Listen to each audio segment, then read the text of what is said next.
Hello my friends, let's go to the north because it seems like Ukraine took some of the ground out there with a counterattack. I'm speaking about the Kupiansk region, and here is the village called Orlyanka, so Ukraine advanced towards it, yet there is no confirmation on this particular military map about the Ukrainian counterattack, but it happened, I believe, somewhere in the place. We have the report about it from the different sources. Here they state that Ukraine took 1.5 kilometers of the ground, 2 of the 3 lines and couple of the fields. Before, Ukraine already got the success in this particular spot, and probably our guys wanted to expand this bridgehead. I think that the main idea of Ukrainian army is to push Russians, not allowing them to accumulate forces in offensive operation which they might conduct towards Kupiansk. Hopefully the next update will show us the current situation in the place. Here you can see the previous success of the Ukrainian army, just a tiny little place, but it was expanded today. And now let's go to the main hotspot of Avdiivka. Russia tries to attack Ukrainian positions again, mostly from the northern part,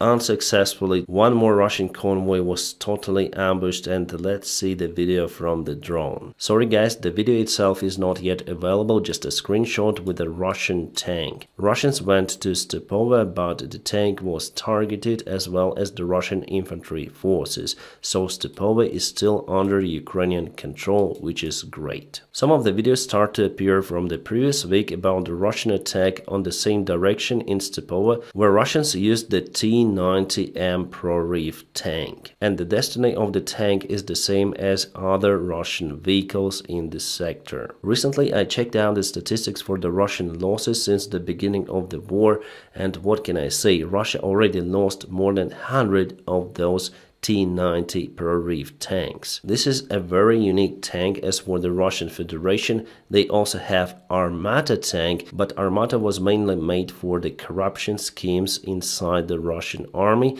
but this is definitely the battle tank. Not the perfect one, but still not the weak one. Basically, T-90 is the deep modernization of the T-72, and Putin personally calls this tank as the best Russian tank, with no competitors, but it's not like that. It has significant downsides compared to the modern Western-made tanks, especially if we speak about the gun and the shells which tanks are using. Also, the suspension is quite weak, as well as the transmission. However, in general, T-90 is kind of the powerful tank. The good thing that the FPV drones do not care whether it's T-90 or T-72, so this tank was stopped and later on got fire. Hopefully you can see it here. And this is more up-to-date video, again the Russian T-90 Prorif tank at the same village of Stepova, targeted by at least 2 of the drones, and later on was totally kaputted by the fire. One more T-90 which was spotted in Donetsk region somewhere. Probably could be the same direction of Avdiivka. As you can see, crew left the tank, so hopefully Ukraine will be able to evacuate this trophy. But usually the Ukrainian army or Russians themselves finish the tanks which are stacked between the front lines in the gray zone. Here we have the other source showing that definitely Russia wanted to take Stepova under control today, but all of their tanks and vehicles were just ambushed. There was also the fight on the northern part, plus one more attack in this direction, so everything was moved out from Krasnohorivka. It is the main hub of the Russian army in this place. So no success for the Russian army today. All of their attempts in Avdiivka were counteracted by Ukrainian defense. From Avdiivka, let's go to Liman direction, where Russia also tries to attack unsuccessfully again. Let's watch the video. Here you may see the group of the 3 Russian vehicles, MTLB tank and the armored vehicle BMP-4, I think, or BMD-4. Let's watch the video from the other drone perspective. So here we go with a tank, and MTLB is used to deliver infantry. And here they go across the fields. Immediately one of the armored vehicles was kaputted, probably by a mine. A tank continued to move, and the other armored vehicle too. And tank decided to turn back, and 2 of the armored vehicles already been kaputted. Tank is eagerly running away, but was targeted by the FPV drone. It was not enough, and the other drone is missing, unfortunately. and 2 of the vehicles just destroyed. After it, the fire starts in one of the vehicles, and a little later the tank was also kaputted by Ukrainian FPV drones, so it was hit in the back. It lost the engine, the crew evacuated, and tank was finished by Ukrainian FPV drones. So FPV drones matter. Ukraine still has lots of the javelins. For example, this one, it was the BMD-4, was targeted by javelin, and later on drones finished the job with the infantry. Russians still do not have the analogs of the javelins produced in their army massively, so we have the unique weaponry which is in massive production and relatively easy to use by our infantry forces, by our soldiers. And hopefully the United States of America will provide us with more weaponry like that. By the way, today some of the pro-Russian bloggers shared the information from the New York Times referring to their article about the US military aid to Ukraine was poorly tracked, Pentagon report concludes. Russian bloggers say that Ukraine was smuggling the weaponry that was given to it by the United States, but it's not like that.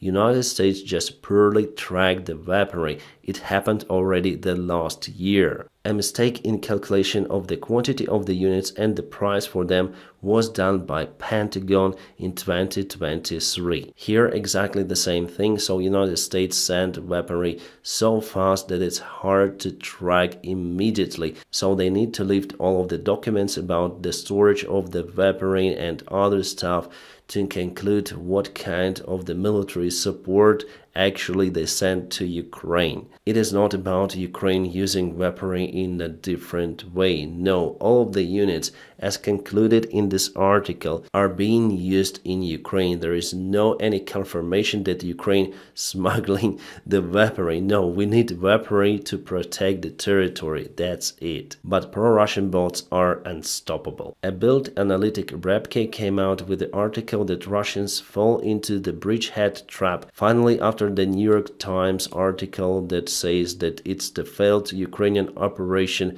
the suicide mission in Krinky, that our guys are suffering there. Indeed, our guys are suffering, but they serve the higher goal, namely destruction of the Russian army units in the place. Russia lost hundreds of the units in Krinky and more than 1,000 of the soldiers for sure. So you may say that those mainstream media sources, they give you the information from one side, from the other side. They do it to attract the viewers' attention. That's it. The reality is always something in between. Indeed, Russia falls into the bridgehead trap in Krinky. They are just useless in their countless attacks. But again, if it continues for a long time, it might go to the suicide mission of Ukrainian military, mostly Ukrainian Marines who are very capable. So definitely Ukraine is using the elite forces in that place because Russia continued to use artillery to target the Krinky village, and Krinky village is mostly destroyed. Because of that, Ukraine will soon have to decide to advance from Krinky to take more of the territory which is now controlled by the Russian forces,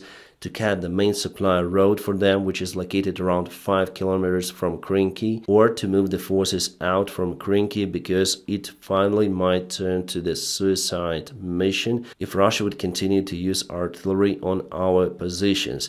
The good thing that Russia lost their bombers, so they hesitate to use aviation as they used before in Krinky. So the air defense gives Ukraine some of the time to think about the current situation in Krinky and decide whether to attack or retreat the forces. This graph shows that Russia takes the initiative in using the FPV drones.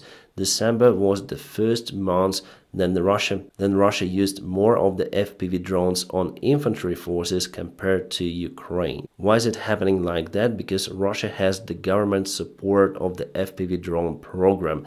They produce those massively. That is why they have huge jumps. In October, they used 124 drones in infantry attacks, and in 1 month they triple it. Later on jumping again, but if you check out the Ukrainian statistics, it doesn't have that dramatic rise from November till December. not a good sign. But on using the FPV drones on the vehicles, Ukraine is still #1 with a huge lead. Why is it like that over here? Because Russia goes on their stupid mid-wave attacks, so Ukraine targets lots of the vehicles. Especially it happened in October, then Russia tried to reach Avdiivka, attacking the town with many of the vehicles, and they were kaputted. All of them. But this statistics is definitely not good, so hopefully Ukraine will develop the proper government support program of the FPV drone production, but I don't see any kind of the signs for it to happen so far, even though President Zelensky said that he supports that program. But for now, 90% of the stuff happening around the FPV topic is all because of the Ukrainian volunteers, not the government. If we check out the latest statistics for the vehicle losses for both of the sides, Russia lost 93 of the vehicles, Ukraine 31. It happened for the last 3 days. On this graph we may see the T-90M Prorif tank that was destroyed by the FPV drone, so drones matter. I'm constantly saying about it, but it is what it is. This picture was posted on the Russian media sources, so this is the Iranian shell, this is the North Korean shell, and this is the Russian-made shell. As you can see, they have many of the artillery shells from different of the countries, especially from their friends. Plus they increased their own production, so in 2024 Russia will have lots of the artillery shells in their army. But what about the long-term perspective? I would say that the forces are mostly equal, because Ukraine also obtains artillery shells from allies. Also, it has already been confirmed that Russia used the North Korean ballistic missiles. Plus, they signed a contract with Iran to obtain the ballistic missiles for the Russian army. So, unfortunately, they would have many of them too. And even though today John Kirby said that the United States of America stopped all of the military supplies for Ukraine because there are no any funds, but I'm sure that the new deal will be taken to support Ukraine. Plus, Europe promised to deliver 1 million artillery shells to Ukraine till the springtime. Finally, they say that they will increase the production of the shells. Good news in general, but whether that quantity will cover the Russian big quantity, I'm not sure for 2024, but in 2025, could be. President Zelensky on his press conference in Riga forecasted that Russia might advance with larger forces near to the elections in the Russian Federation, which are planned to happen in March. Well, honestly, I don't think that Russia might be successful at any point of the front line. At least based on the current situation, they suffer a lot. Guys, I do not publish many of the videos how our drones perform awesome job against the Russian attacks, because now the Russian army mostly uses infantry for their attacks, and my friends, those videos are dramatic. I'm unable to show you them on this platform. Just looking at those videos, it is understandable that the Russian forces are unable to take lots of the ground. They're totally ambushed by the drones, by artillery, by everything, and they do not have the backup. Yes, Russia has the artillery rounds, they use artillery, but it's not very smart usage. So their army continued to suffer because of Ukrainian defense, and also because of the incompetence of the Russian military command. Well, some of their commanders are quite talented, but they do not have many of them. Anyways, Ukraine is getting ready for the possible Russian attack. Our engineering forces are digging the ground to create the robust defense lines. Last evening, Russia fired the S-300 missile towards the hotel in Kharkiv Oblast. There were Turkish journalists inside, but Russia said that there were Ukrainian forces. Russian fakes were dismissed by the Turkish reporters themselves. Luckily, they survived, but some of them were delivered to the local hospitals. The deputy head of the Russian Security Council